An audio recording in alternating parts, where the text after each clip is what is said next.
Sa aklat po ng Juan Kapitulo 13,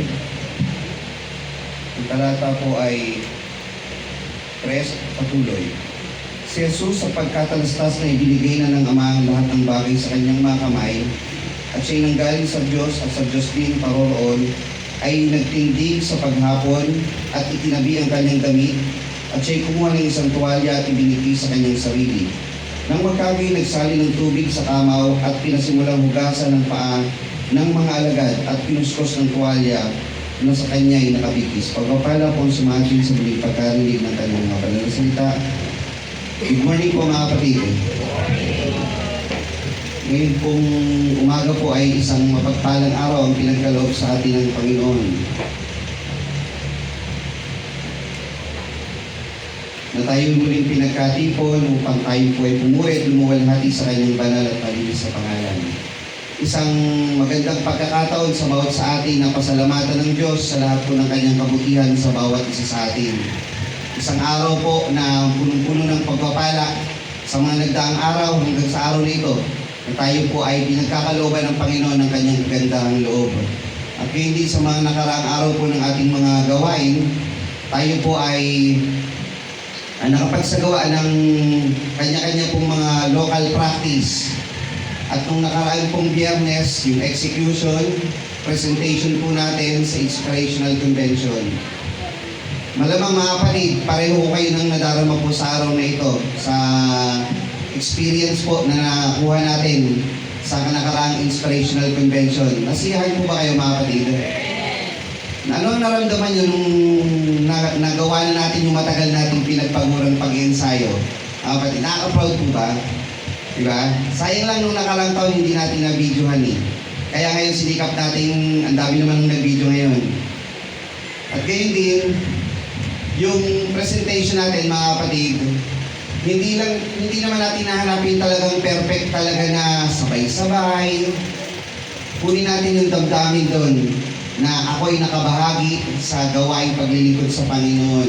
Nakapagbigay ako ng kasiyahan sa Panginoon, nakapagbigay ako ng init ng pananampalataya sa aking kapwa kapatid, hindi lang sa lokal ng Kupang, kundi sa ibang lokal na nakapanood.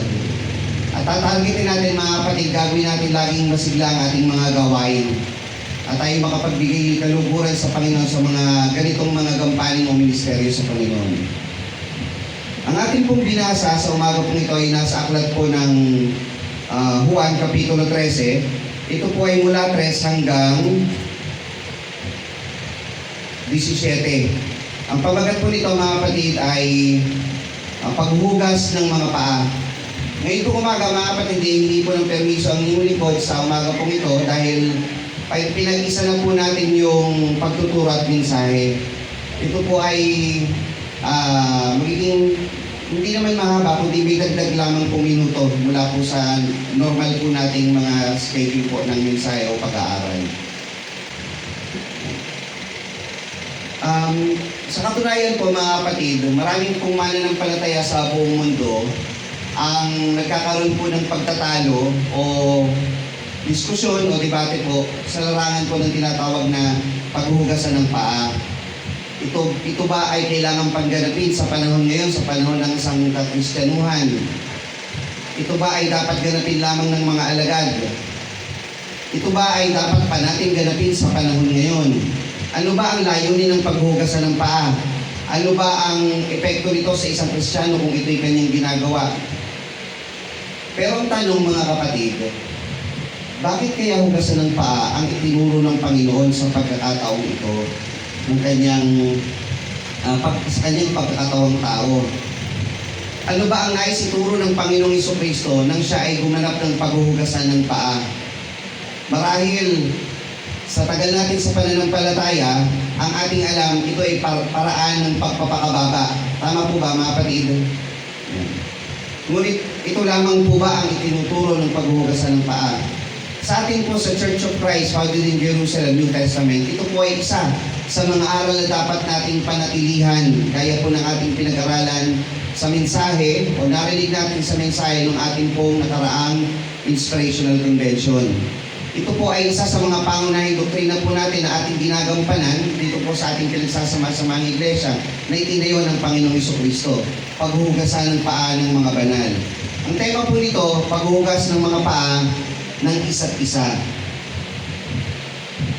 Sabi po dito sa 13:14 ng Juan, kung ako nga ng Panginoon at Guro ay naghugas ng inyong mga paa, kayo naman ay nararapat ding mga hugasan ng mga paa ng isa't isa.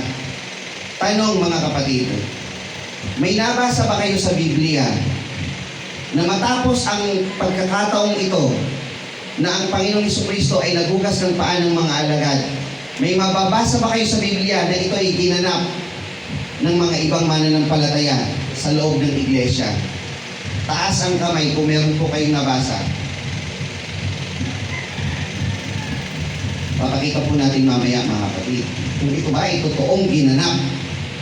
Ano ang katunayan? Sapagkat kung walang katunayan na ito'y ginanap ng mga kapatid sa pananampalataya sa loob ng iglesia, hindi natin ito marapat ganapin. Dahil ito ay isang beses lang.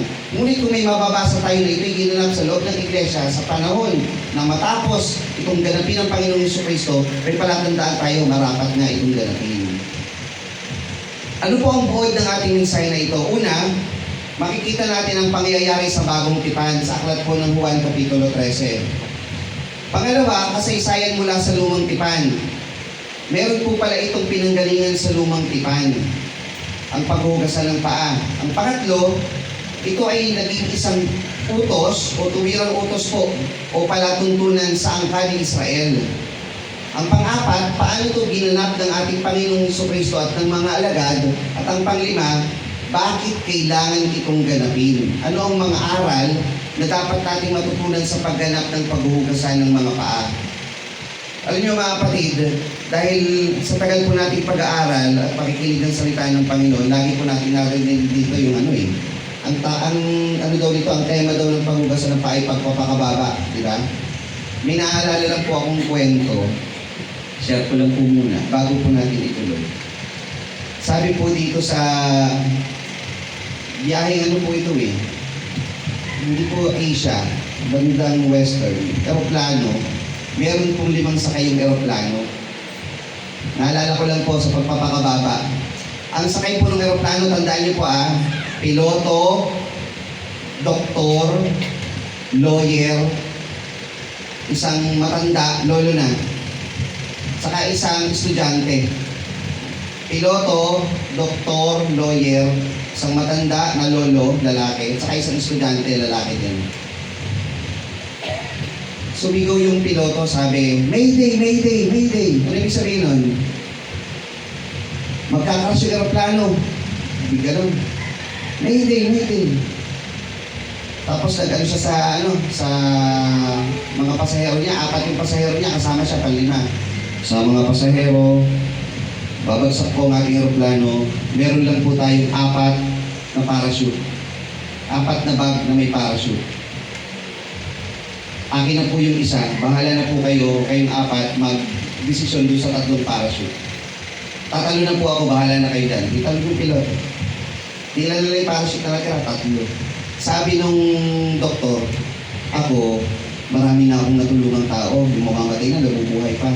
Kaya akin itong isang parachute. Suot niya, wala nang diskusyon, talon. Sabi nung lawyer, alam nyo, si lawyer, matanda at saka yung estudyante. Sabi nung lawyer, alam nyo, sa ating 3, ako ang pinakamatalino. Marami pa akong trabaho dapat gawin.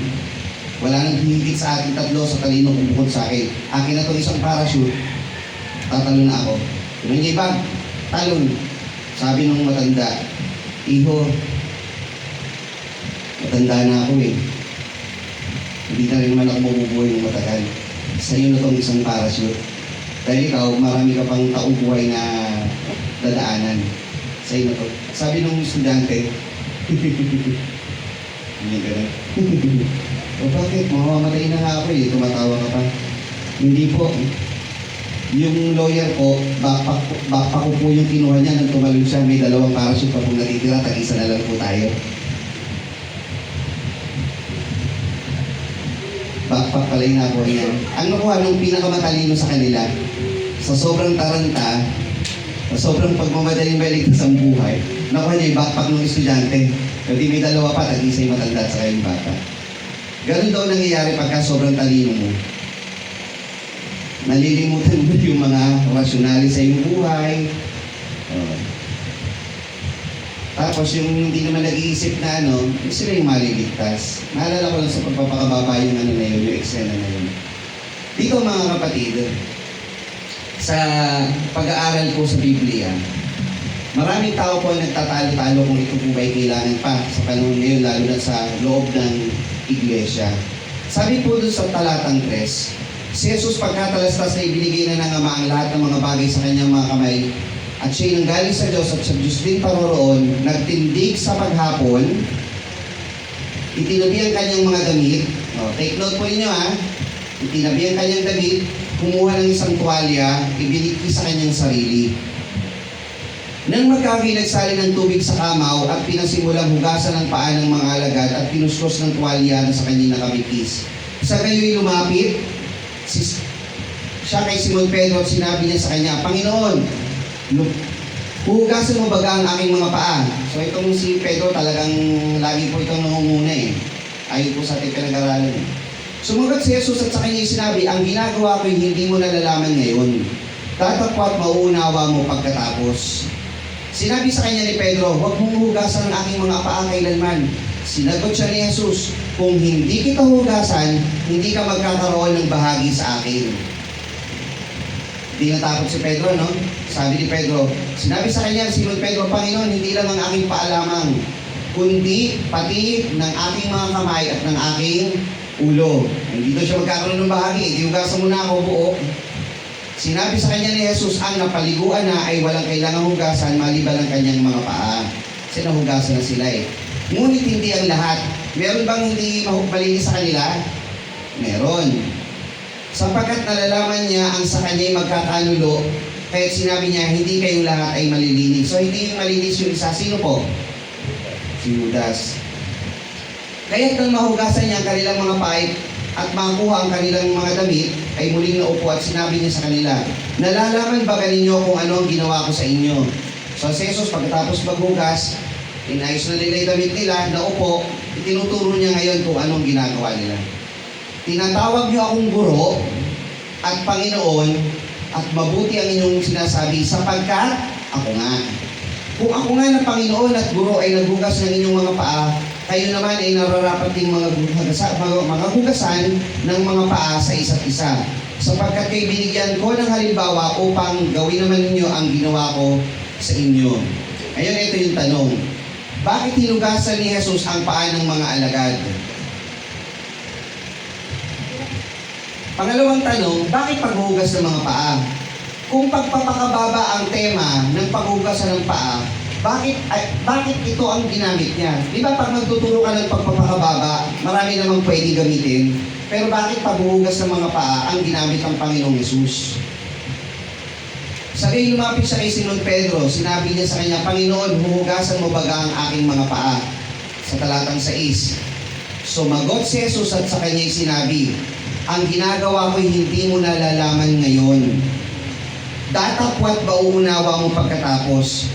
Tayo mga kapatid, maghuhugas ng paa. Sa aktual na narinig mo, maghuhugas tayo ng paa, hindi mo pa mararamdaman kung ano yun. Pero pagkatapos mong gawin, doon mo yun maiintindihan. So ano po yun?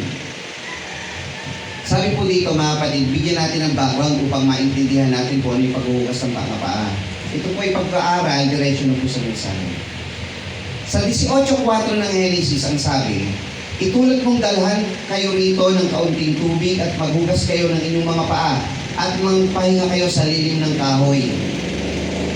19.2 at nagsabi ngayon nga mga Panginoon ko, ipinamamalit ko sa inyo na kayo magsiliko at magsipasok sa bahay ng inyong lingkod at kayo matira sa buong magdamag at maghugas ng inyong mga paa sa madaling araw ay magsibangon kayo at magpatuloy sa inyong paglakad. At kanyang sinabi, hindi kami sa lansangan, mananahan, kundi sa buong magdamag.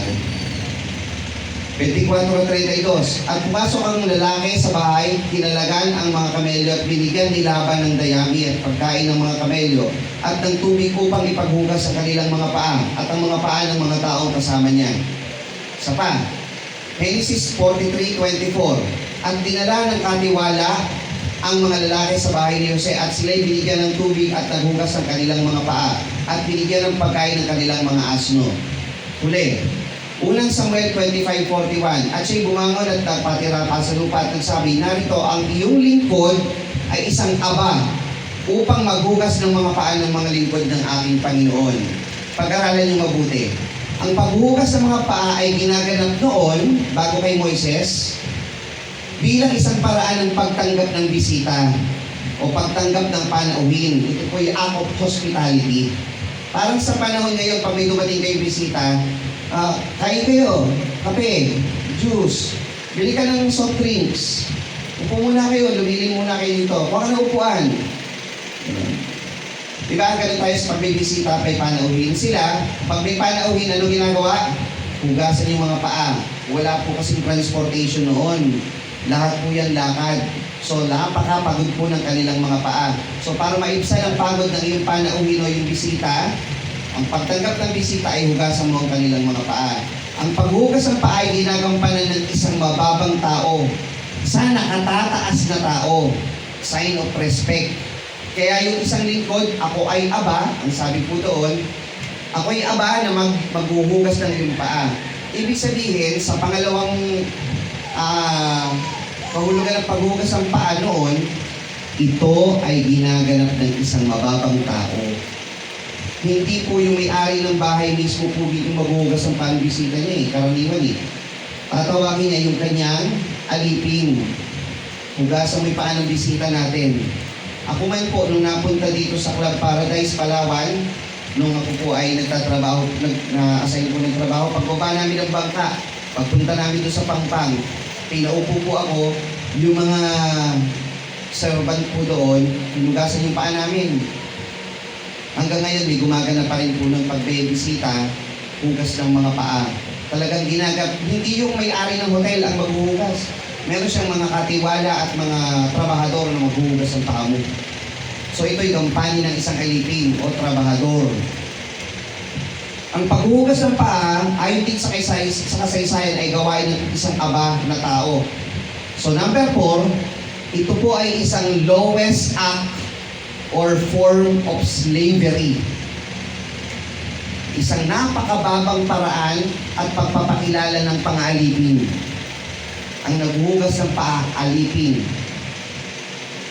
Kaya si Pedro, ang sabi niya, Panginoon, huhugasan mo baga ang aking mga paa? Tama ba si Pedro? Tama. Kasi Panginoong Jesucristo gaganapin trabaho ng isang alipin. Napakababang trabaho. Alam yun ni Pedro.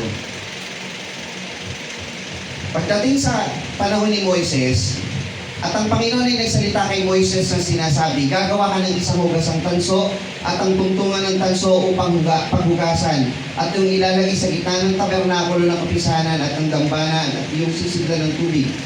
Gayon sila ay maghuhugas ng kanilang kamay at ng kanilang mga paa upang huwag silang mamatay at magiging isang palatuntunan magpakilanman sa kanila at sa kanya at sa kanilang binhi sa buong panahon ng kanilang lahi. Sa panahon ni Moises, ito naman ay naging isang tuwirang utos. Sa panahon po nun, bago kay Moises, ito po ay isang kaugalian. Ginagampanan ayon po sa iyong pusa, walang utos. Ginagawa mo lang yon sa kagandahang asal mo, sa paraan ng iyong pagkilala sa iyong bisita, at paraan ng pagkilala sa nakatataas sa iyo. Sa panahon ni Moises, ito po ay naging isang palatuntunan. Dapat po itong ganapin dahil may utos. Para, ang sabi po dito, huwag silang mamatay. Gusto niyo na po bang mamatay?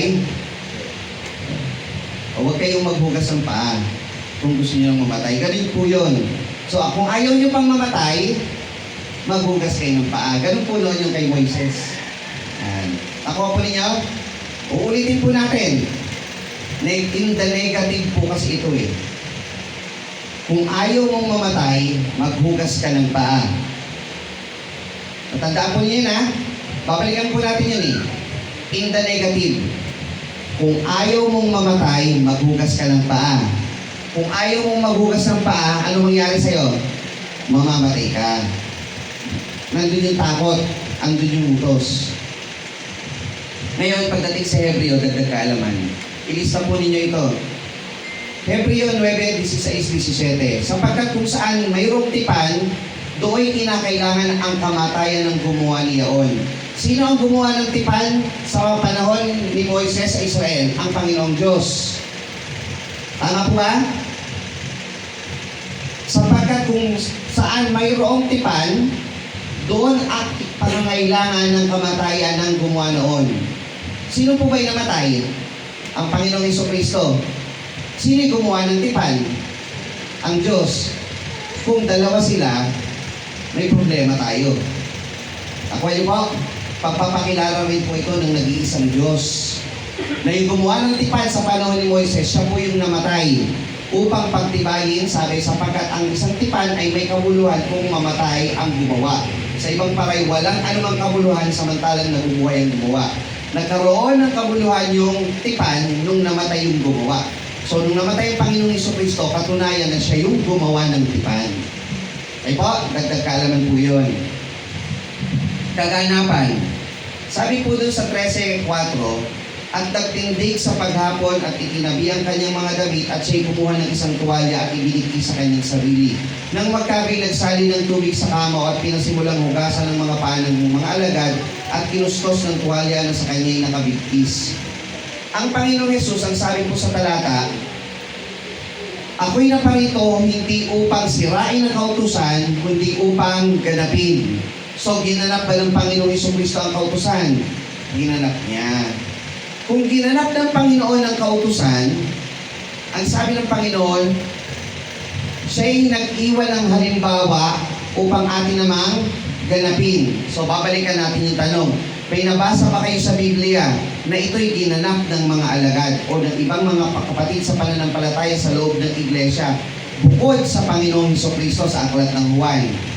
O ito po mga kapatid, ilista po ninyo ito dahil kayo tatanungin ng ibang mga pangkat ng mga tao kung mayroon po ba. Sa aklat po ng unang Timoteo, Kapitulo 5, talatang 10, ang sabi ni Pablo kay Timoteo, na may mabuting patotoo tungkol sa mabubuting gawa, kung siya'y nag-alaga sa mga anak, kung siya'y nagpatuloy sa mga taga-ibang bayan, kung siya'y naghugas ng mga paa ng mga banal, kung siya'y umabuloy sa mga nabibighati, kung ginanap niya na may kasipagan ang bawat mabuting gawa.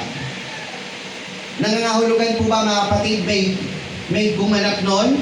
Mayroon. Sabi kasi, sa unang Timoteo, nung sinasabihan ni Pablo si Timoteo, kung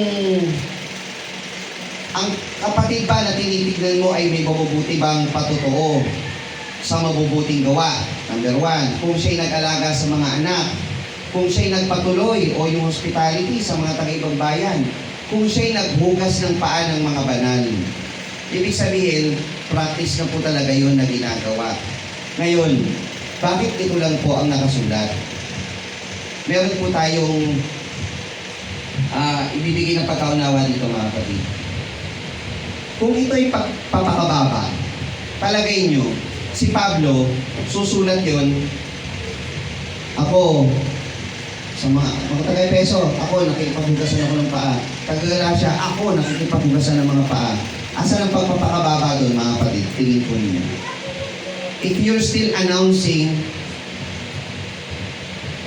hello world, nagpapakababa ako, nagpapakababa ba yun? Hindi. Kasi itinataas mo yung sarili mo na ginaganap po yung isang bagay. Kaya hindi po talaga tayo makakabasa rito ng yung actual na paggawa po ng ibang mga alagad na isusulat pa nila.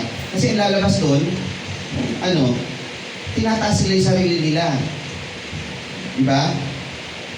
Hello world, selfie, parang pagbibigay ng limos. Pag nagbigay ka ng limos, tapos magsa-selfie ka, hello world, nagbibigay ako ng limos, asan yung pagbibigay sa kapwa noon? Diba, tinanggap mo na ang sa'yo yung ganti, yung parangal, binigay mo na sa iyong sarili, yung parangal mula sa Diyos, wala na. So So yung paghugasan ng paa, kung pagpapakababayan, hindi dapat yan isang bagay na binobroadcast mo talaga eh. Kasi pagpapakababayan eh. So kung isang katunayan na ito ay ginanap ng mga taga-sunod ni Jesus, dapat mo itong ganapin. Kaganapan, tingnan nyo mga kapatid, bakit paghuhugasan ng paa ang ginawa ng Panginoong Jesucristo? Nang sila'y nagsidating sa Capernaum, nang sila'y nasa bahay, itinanong niya siya, anong pinagkakatuwiranan niyo sa daan? Si Jesus, kasama niya yung kanyang mga alagad. Yung mga alagad nagtatalo-talo. Dapat hindi sila nagsimik sapagkat sila ay nagtatalo sa daan kung sino ang pinakadakila. So there is an issue between mga alagad. At siya naupo at tinawag ang 12 at sa kanilang sinabi, kung ang sino man ay ibig maging una, ay siyang mahuhuli sa lahat at lingkod ng lahat. Tinuturuan niyang magpakababa yung mga alagad. Ano ginamit niyang kaparaanan? Yung pagiging isang lingkod. Kung gusto mong maging dakila, maging lingkod ka ng lahat. Marcos 9. Sumunod na mga kapitulo. Nagkaroon ng isang pagmamatwiran sa gitna nila kung sino sa kanila ang sino kaya sa kanila ang pinakadakila. Dapat pagkaunawa ni Jesus sa pangangatwiran ng kanilang puso ay kumuha ng isang maliit na bata at inilagay sa kanyang siping. At sinabi sa kanila, ang sino mang tumatanggap ng maliit na batang ito sa pangalan ko, ay ako ang tinatanggap. At sino mang tumatanggap sa akin, ay tinatanggap ang nagsubo sa akin. Sapagkat ang pinakamaliit sa inyong lahat ay siyang dakila. Hindi pa nakakunita ito itong mga alagad, hindi pa rin naintindihan yung pagpapakababa. Nagpapataasan kayo, ang gusto mong maging mataas, maging lingkod ng lahat, hindi pa rin naintindihan ng mga alagad. Nagkatwiranan pa rin sa kanila kung sino ang dakila. Ano ginawa ni Jesus? Kumuha ng bata. Kung sino man ay maging gaya ng batang ito, maging pinakamaliit sa inyong lahat, siya magiging dakila. Naintindihan kaya ng mga alagad dito? Hindi pa rin. Kaya ano ginawa ng Panginoong Jesus? Siya na mismo yung naging example. Kasi itong mga alagad, nagpapataasan. May isa pa nga eksena dyan eh.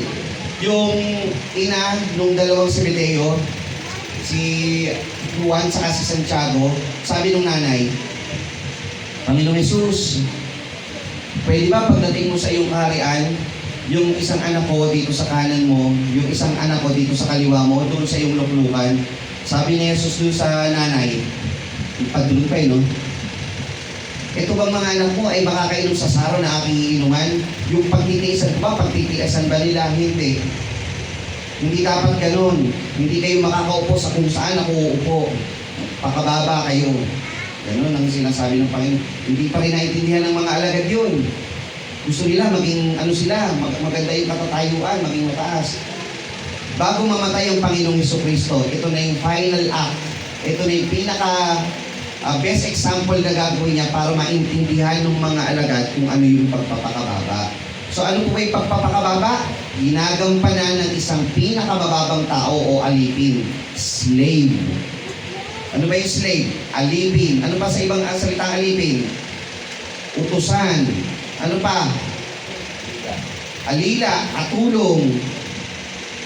So yung makapangyarihang Diyos, nagkatawang tao, ginanap na magbukas ng paa ng isang mortal, ng isang kapwa-tao. Kapwa natin tao yung gasan. May bababa pa ba dun? Palagay nyo. Diyos na makapangyarihan. Balikan natin.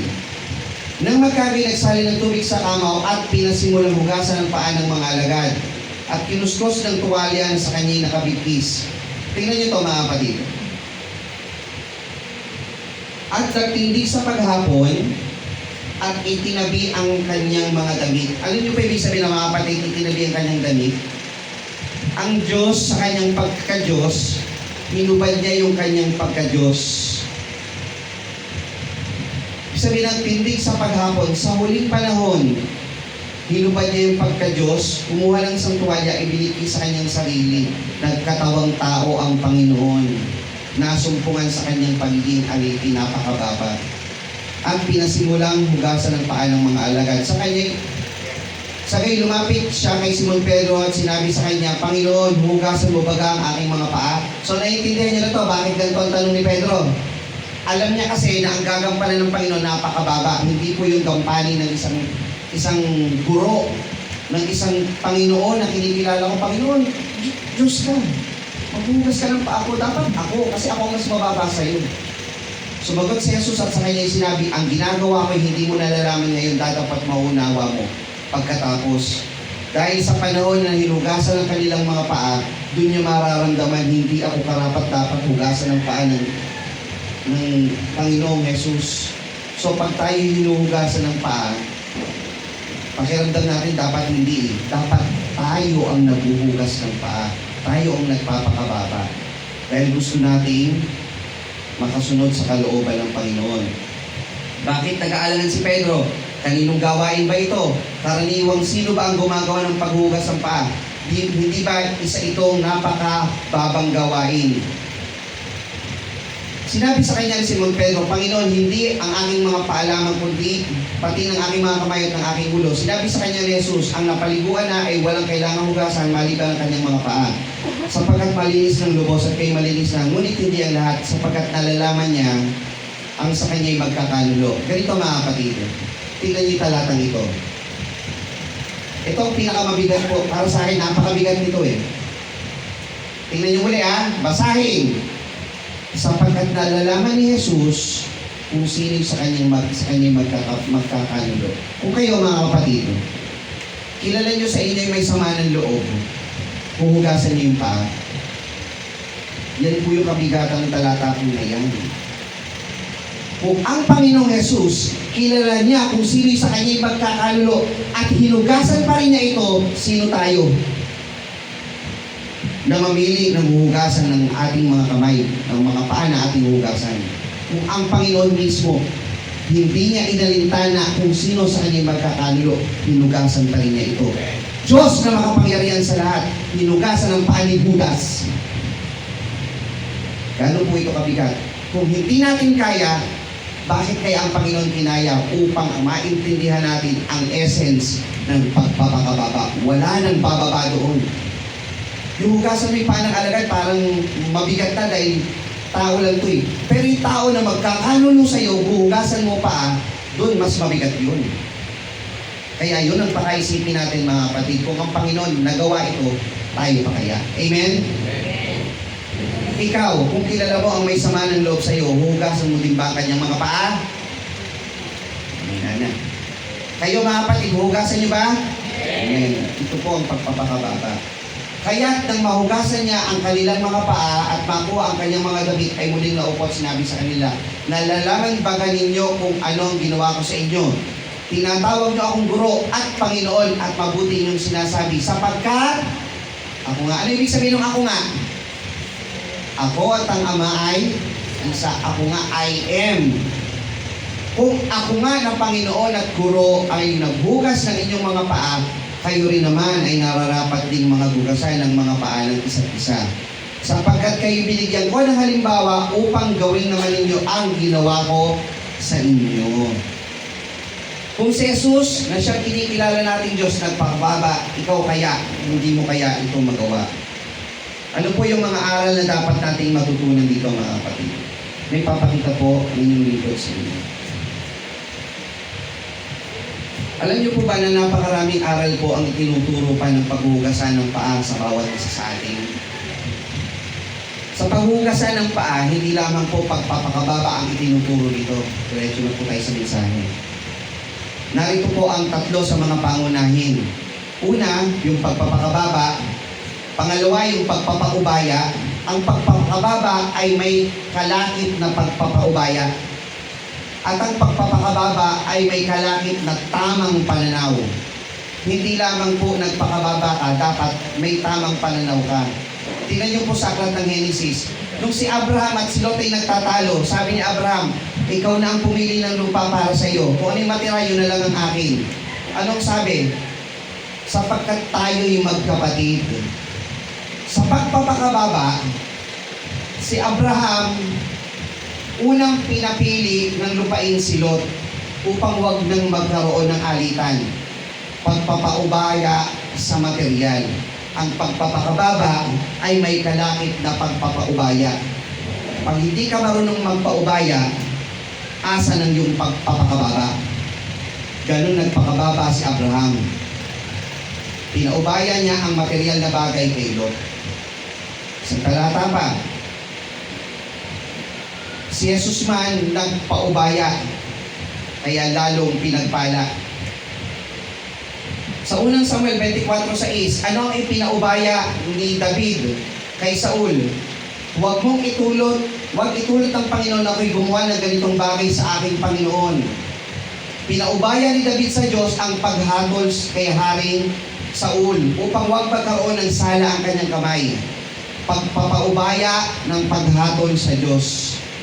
Tayo mga kapatid, minsan nakakakita tayo ng dapat aksyonan natin ito, ilagay natin sa kamay ang batas.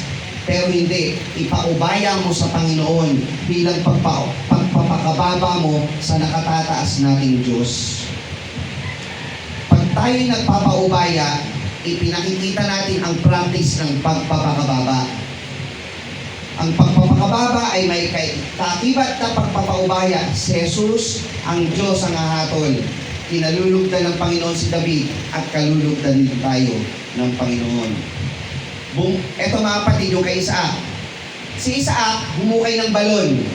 Yung mga Pilisteo, kinuha yung balon. Ano sabi ni Isaac? Humukay na lang tayo ng ibang balon upang hindi na natin ito pagtalunan. Ipinaubaya niya yung balon sa mga Pilisteo upang wag nang magkaroon ng digmaan. Kaya nagkakaroon ng digmaan ngayon. Bakit? Mas mataas ako, hindi ako paaalipin. Pero kung may pagpapaubaya, yun ay pagpapakababa. Yun ay paraan upang makuha natin ng kapayapaan. Pag tayo may kaalitan mga kapatid, magpaubaya, paraan ng pagpapakababa upang makamu natin ang kapayapaan sa ating puso. Amen? Pagpapaubaya ay pagkasumpong din ng katahimikan. At sinabi, Ama, kung ibig mo, ilayo mo sa akin ang sarong ito gayon may huwag mangyari ang aking kalooban kundi ang iyo. Tayo mga kapatid, ang panalangin natin sa Diyos, Lord, pinauubaya ko sa iyo lahat. I surrender to you dahil mababa ka sa Diyos. Para maatin mo yung pagpapakababa, maatin mo yung kalooban ng Panginoon, magpaubaya ka. Sa pagpapakababa, ang Panginoon naghugas ng kanyang mga paa. Si Jesus na Diyos, ginawa ang gawain ng isang alipin, tayong tao pa kaya. Ito mga kapatid, tamang pananaw, pagtingin sa sariling kasalanan, hindi sa kasalanan ng iba. Ang problema sa mga tao, pag sinabing church, lagi ng tingin, bakit ka nandito, makasalanan ka? The church is for the righteous people. Mali po yun mga kapatid. Ang iglesia ay para sa mga makasalanan. Tinatawag ng Diyos ang mga makasalanan. Dapat ang pananaw natin, lahat tayo rito makasalanan. Bakit? Tingnan mo nangyari doon sa isang talata. Bakit mo tinitingnan ng puwing sa mata ng iyong kapatid? Hindi mo pinapansin ang tahilan. Alam niyo ba yung tahilan? Lumber po yan. Troso. May troso ka sa iyong mata. Paano sasabihin mo sa iyong kapatid, pabayaan mong alisin ko ang puwing sa iyong mata? Gayong may tahilan sa iyong sariling mata, ikaw ay mapagpaimbabaw, alisin mo muna ang tahilan sa iyong sariling mata nang makikita mo ang nang malinaw ang pag-alis mo ng puwing sa mata ng iyong kapatid. Bahagi ng pagpapakababa ang tamang pananaw. Pag ang pananaw mo, mas makasalanan ako sa iyo, doon ka magkakaroon ng pagpapakababa. Pag iniisip mo, mas makasalanan siya kaysa sa iyo, parang iniisip mo, mas mabuti ka sa kanya eh. So, asa ng pagpapakababa doon? Huhugasan mo nga ang paa ng iyong kapatid, pero hindi mo tinatanggap makasalanan ka. Kailangan tama ang pananaw mo sa iyong buhay. Basic example. May dalawang lalaking pumanhik, isang Pariseo, isang maniningil ng buwis. Ano ang panalangin ng Pariseo? Diyos, pinasasalamatan kita. Hindi ako gaya ng ibang tao na manglulubig, mangaliko, mapangalo niya, o hindi man lang gaya ng maniningil ng buwis. Gaya na yan, ng tao na yan. Makalawa ako nag-aayuno isang linggo, nagbibigay ako ng ikapo sa lahat ng aking kinakamtan. Ano sagot ng Panginoon?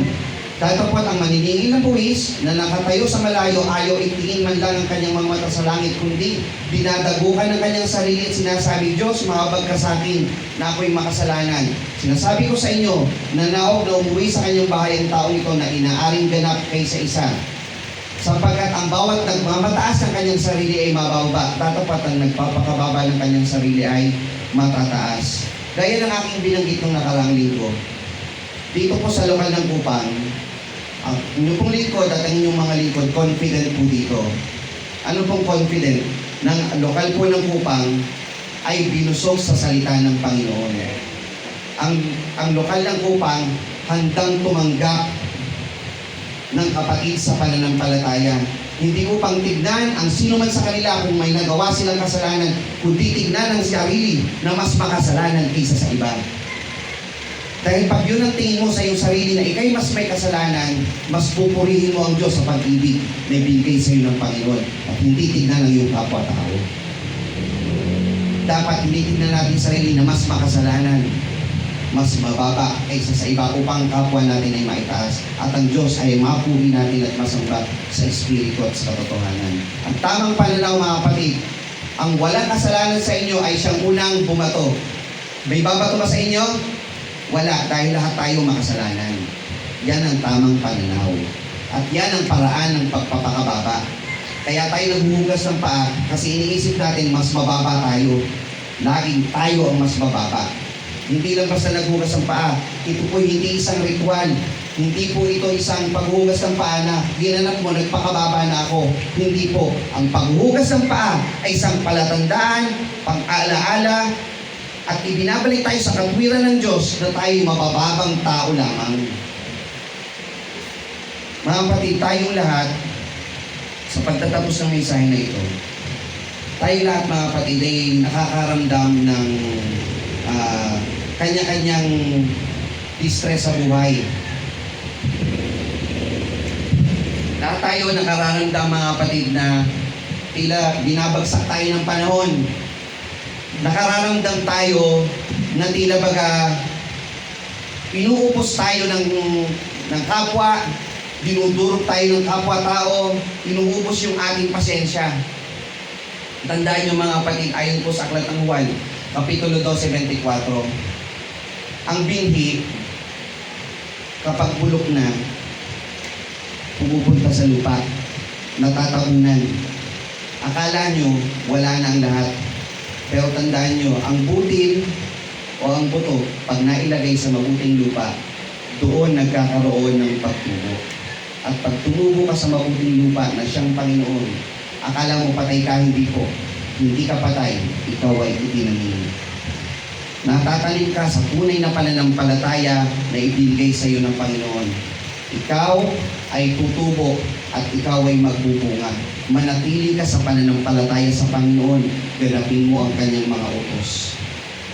Ang pagtitiwala na may pagpapakababa sa halip na pag-asa sa sariling lakas, pagtitiwala sa Panginoon ang mayroon ka.